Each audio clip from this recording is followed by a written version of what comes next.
Welcome to the Millennial Rant, a podcast about whatever's bothering me today. With topics ranging from politics to pop culture, there's a rant to cover everyone. For more Millennial Rant content, you can join me on the web at millennialrant.com.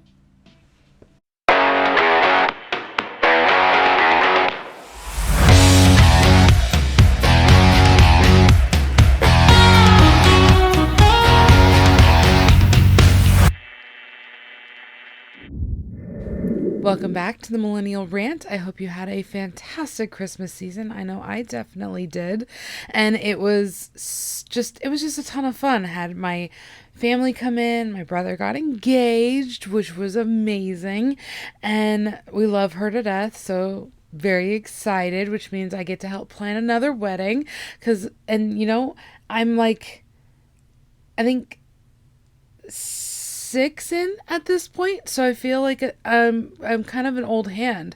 Like I'm almost a professional wedding planner, I feel like, at this point. But anyway, so it was a fantastic time. Enjoyed it with my family. It was super great. And now it is the new year, which means new year, new me, new podcast. Okay, not exactly. It's the same podcast. It's the same me. But we both got a little bit of an upgrade or a makeover, if you will. One of which went way better than the other one.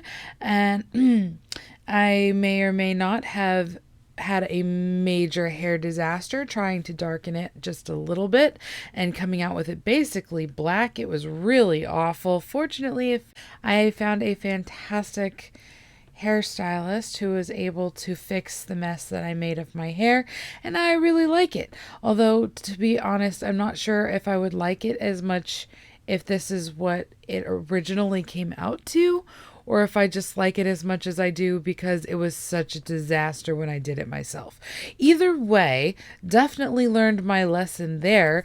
If you're going to make a drastic change in your hair, go to a professional. That's why they're there. So yeah. And of course, we have the new revamped logo for the Millennial Rant, which I feel is a lot of fun. I was actually planning to wear my Millennial Rant sweatshirt, but I lost it. Like, I legitimately have no idea where it went. And I don't know how that's possible because I really don't have a lot of space. And I feel like it's got to be around here somewhere. And yet, I have no idea. So I'm going to be looking for that for sure. So you get my Future Moms for America shirt, and I feel like that's a good segue into what all happened last year versus what I hope to see happen this year. So last year, I obviously started the Millennial Rant for the first time. My mom literally shoved me in front of a microphone and a camera and said, "Get to it." It was a bumpy first 20 episodes for sure. I was trying to really get a handle on what this was and how it was going to continue and if it was going to continue. And I did eventually, obviously, decide to keep going with it. But it was really touch and go there for a while, not gonna lie. But I pulled through and I'm really glad that I did. I'm looking forward to this next year and we'll see how much I can fill, because I don't know if I have, like I said when in the last episode of last season, I don't know if I have enough to fill a whole other season. I guess we'll find out. So other things that happened last year started Future Moms for America, and I'm crazy excited. Like, I've been a part of Moms for America since it was founded in 2004, but because I'm not a mom, I'm not married, I've never had kids, I kind of always felt a little bit fringe. Like, this wasn't an organization that was for me yet. That, like, I had to grow into it, right? I had to get married. I had to have kids so that I could become a member of Moms for America. And obviously I work for Moms for America, so that's not really like the best work vibe. So Future Moms for America, super excited about that. We're still building it out. We had our soft launch in July, and moving forward, I'm not entirely sure what it will look like, but I'm enthusiastic for the future. So if you're interested at all in Future Moms for America, you can check us out at futuremomsforamerica.us. So there's that. Other things that I did last year, traveled a ton. I think my mom was gone just under 300 days last year. And the only reason I wasn't gone that much is because in September, my mom broke her foot and my dad decided to go with her on that month-long trip so that he could help take care of her. And I stayed at home and got a bunch of work done that I otherwise would not have been able to get done. So that was really, really great. My parents got to spend time together and I got to have a little bit of a breather while trying to not drown under all of this other stuff that I do. Other stuff that I did, I was in school last year. I'm currently working on my PhD, and that has been a thing, let me tell you, trying to work around that with all of the traveling that I do and the work that I do for Moms for America, the Millennial Rant, just all of this stuff like constantly compounding. I legitimately have no idea how I survived last year. It was like the literal longest year of my life. Like, it was just crazy. But yeah, so did and am doing that. New semester just started and it's looking to be a good year.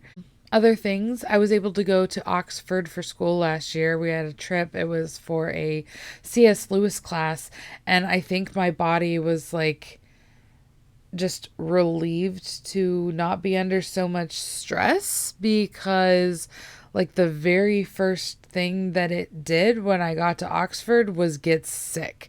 So I spent basically the whole trip to Oxford just dead to the world. It was really awful, and I was totally bummed because that's like a once in a lifetime thing. So I decided that it would not be a once in a lifetime thing, and I'm retaking that class even though I got an A, and I am doing the whole trip over again because dang it, I want to actually be in Oxford if I'm in Oxford. I don't want to spend the whole time in my hotel room sick.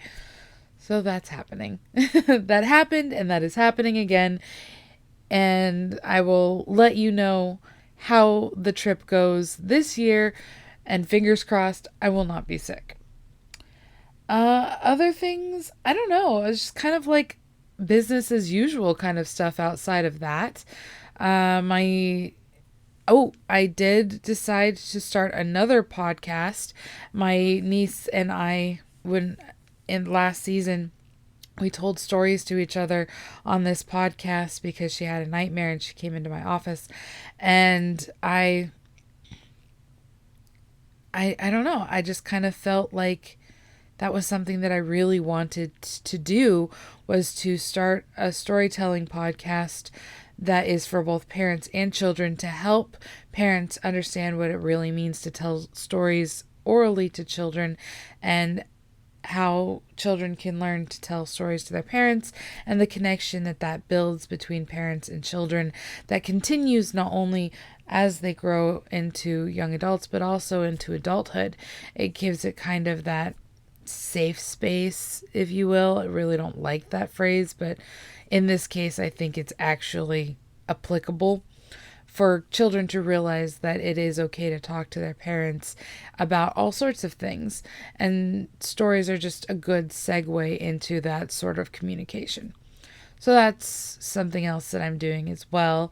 I'm very excited. It's called Abby's Fairy Tales, and I actually started books also. Some of the stories I felt were really good, and so I adapted them into children's books, and they're currently being published.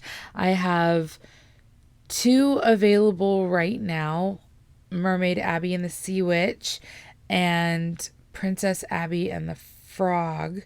And then a third one that was actually that I adapted from the story that Abby told on this podcast. So if you had a chance to watch that episode, I highly recommend it. Super adorable. Like, you have no idea. If you haven't had a chance to watch it, it's Rant 30. So good. It's Cassie Abby Storytime Part 2. I'm just I'm still just super proud of this little girl and the story that she told, and it translated so well into this book. And I originally just did it so that Abby could have it, and that it would be something that she could take with her. And I bought several copies for her cousins, and she literally sat there and signed them all, and it was the cutest thing in the world. But I talked to her parents, and then I talked to Abby about what it would mean if we published it. And so I am publishing it. It is available now. And all of the proceeds that come from that go to Abby and her future for whatever she decides to do. So support Abby. She's 6 years old and freaking adorable, and help her, get the funds that she needs to be able to do whatever it is that she wants to do in her life. So that's a thing I did also, and am still currently doing. So what does this year entail? A lot of the same, more or less. Still traveling, hopefully a little bit less. But I am going to be traveling a little bit differently. My mom said that last year was all about training me to start doing some of this stuff on my own. So I will possibly be doing Moms for America trips as a representative of Moms for America. So that means I can go to moms groups and speak to them. I can go to I don't know. I can be a speaker for Republican women's groups. I can be a speaker for all sorts of stuff. Well, I don't know, again, exactly what all that entails, just that is apparently supposed to be happening this year. So we'll see how that pans out. And other things, obviously, I'm continuing the Millennial Rant. I am doing Abby's Fairy Tales. My brother thought that it would be a totally fun idea to start a publishing house, and said, by the way, Cassie, you're the CEO. So that's a thing that I'm doing. Got to figure out how to do that.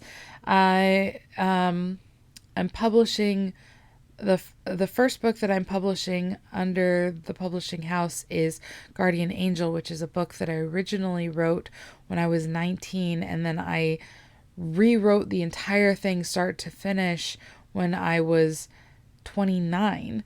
So I'm publishing both the original trash version and the first book of what is now a trilogy this year under this new publishing house, which is Shinyaku Publishing, which is kind of cool. So that's a thing. We also have to figure out what our submission process is going to look like and all that sort of stuff. So that'll be fun. Future Moms for America, obviously also a thing. Again, I'm not entirely sure what it all is going to look like, other than the fact that Future Moms for America does everything that Moms for America does. We've just repackaged it for a audience of women who are not yet moms. And I've already had interest from girls as young as 11 to women as old as, 55, but who've never had children. However, the primary target audience is about 16 to 35-ish, I guess. Depending on where you are in your life, obviously. So that's pretty much, in a nutshell, a summary of last year and a projection of this year. And we'll see what else crops up, because obviously there are going to be things that crop up that you don't expect, because it's life, and that's what happens. So yeah. I look forward to spending this new year with you. Thank you for joining me on the Millennial Rant. Have a wonderful day, a wonderful week, a wonderful new year.